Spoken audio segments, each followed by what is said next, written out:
ताजतवानं हा एकच शब्द आहे मला जे काय वाटतंय ना त्याला व्यक्त करायला फार मजा आली. छान. वा वा.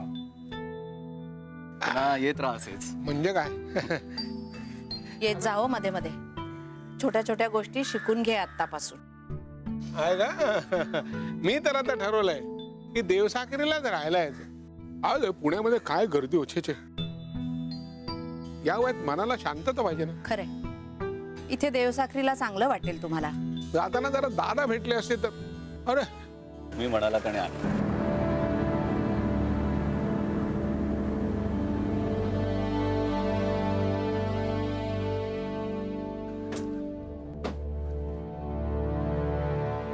कुलकर्णी. हो पण काय आता देवसाखरी आपलीच आहे. मनाला वाटलं की लगेच इथे येईन मी.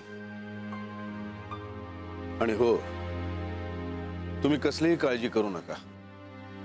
जे झालं ते सगळं विसरून जा.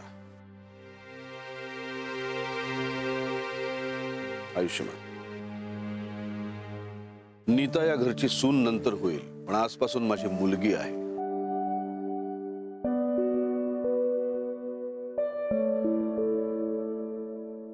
या घरची मुलगी म्हणून तुमची जबाबदारी कळते ना तुम्हाला.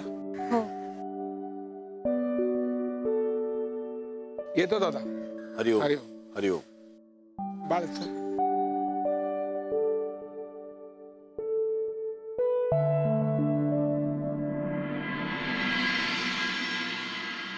दादा पुण्याहून एक.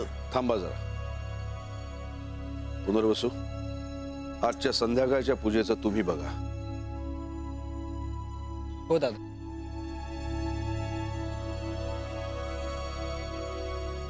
बोला.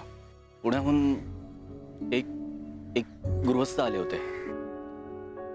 त्यांना असं वाटतंय की ते नाटक आपण होऊ दिलं नाही. मग तुम्ही समजवलत की नाही त्यांना. हो. ठीक. हरिओम. हरिओम. दादा तुमचा अंदाज अगदी खरा ठरला. आपण रामचंद्ररावांवर जी जबाबदारी सोपवली होती ती त्यांनी अगदी समर्थपणे पार पाडली. मला माहित होतं जबाबदारी टाकली की झेपेल त्यांना. फक्त आपल्याला काय काय झेपू शकेल याची जाणीव नाही आहे त्यांना. खरं म्हणजे मला एकदा वाटलं होतं की पुनर्वसूंना फोन करावा.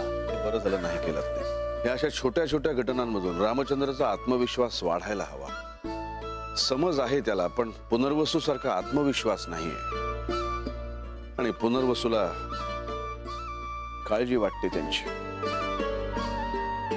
आनंदनाथ महाराज लक्ष असू द्या. हरिओम.